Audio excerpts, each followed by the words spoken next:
Hi అండి. అందరికీ నమస్కారం. Welcome back to my channel. AP ఉద్యోగులు మరియు పెన్షనర్లకి 12వ పీఆర్సీకి ప్రభుత్వం సానుకూలంగా స్పందించింది.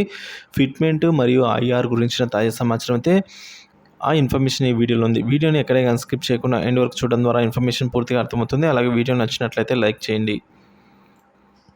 ఏపీ ఉద్యోగ మరియు పెన్షనర్లకు సంబంధించిన 12వ పీఆర్సీలో కదలిక వచ్చింది. అయితే 12వ పీఆర్సీ అమలు ఎప్పటి నుంచి ఎంత డిఏ బేసిక్లో మెర్జ్ అవుతుంది, బేసిక్ పే ఎంత ఉండవచ్చు అనే విషయం గురించి ఇప్పుడు మనం చర్చించుకుందాం. పీఆర్సీ అనేది ప్రతి 5 సంవత్సరాలకు పెరిగిన ధరలు ఆధారంగా చేసుకుని ప్రభుత్వం ఇస్తుంది. అయితే మనకు ఇటీవలే 11వ పీఆర్సీ ఇవ్వడం జరిగింది. 11వ పీఆర్సీ అనేది వాస్తవంగా 2018 జూలై నుంచి ఇవ్వాలి. కానీ ప్రభుత్వం 2020 ఏప్రిల్ నుంచి మానిటరీ బెనిఫిట్ ఇస్తూ 2022 జనవరి జీతంలో అయితే కలిపి ఇవ్వడం జరిగింది. అయితే ఎప్పటి నుంచి అమలు చేసినా కూడా 11వ పీఆర్సీ కాల వ్యవధి జూన్ 30 నాటికి 2023 నాటికి అయితే పూర్తి అయిపోయింది. 2023 జూలై నుంచి 12వ పీఆర్సీ అమలు కావాల్సి ఉంది. అయితే 12వ పీఆర్సీ అమలు కావాలంటే పీఆర్సీ కమిషన్ను నియమించి ఒక రిపోర్టును ప్రభుత్వంకి అయితే సమర్పించాలి. ఆ పీఆర్సీ కమిషన్ను నియమించడం కూడా జరిగిపోయింది. అయితే పీఆర్సీ రిపోర్టు సమర్పణ కోసం 1 సంవత్సరం గడువు ఇవ్వడం జరిగింది.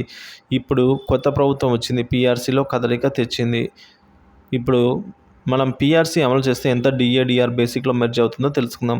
12వ పీఆర్సీ ఎప్పుడు అమలు చేసినప్పటికీ జూలై 2023 నాటికి డిఆర్ ఎంత శాతం ఉంటే అంత బేసిక్లో మెర్జ్ చేస్తారు. కాబట్టి ప్రస్తుతం మనకు డిఏ అనేది 30.03% అయితే ఉండేది. సో దీనికి 2023 జూలై కలపాలి. సో అంటే డిఏకి 3.64% కలిపితే 33.67% అవుతుంది.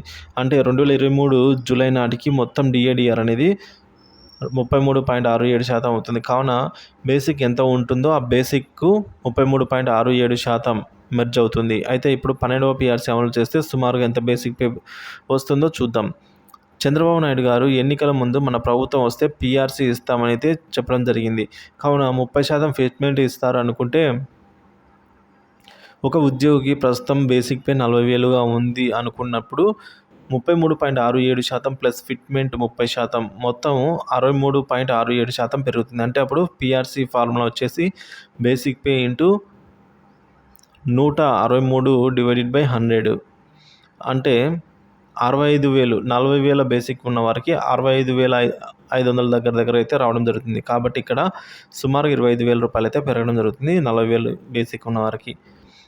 సో కాబట్టి దీనివల్ల ఉద్యోగులకు సంబంధించిన జీతాలు, పెన్షన్లకు సంబంధించిన పెన్షన్స్ అయితే భారీగా పెరగనున్నాయి. సో పీఆర్సీ కనుక అమలు ఆలస్యం జరిగిన పక్షంలో ఐఆర్ ఇస్తామన్నారు. కాబట్టి ఐఆర్ అనేది 20% ఇచ్చే అవకాశాలు ఉన్నాయి అనేది ఇప్పటివరకున్న తాజా సమాచారం ఫ్రెండ్స్. వీడియో నచ్చినట్లయితే లైక్ చేయండి, షేర్ చేయండి. ఇలాంటి వీడియోస్ కోసం మన ఛానల్ సబ్స్క్రైబ్ చేసుకోండి. Thank you for watching this video.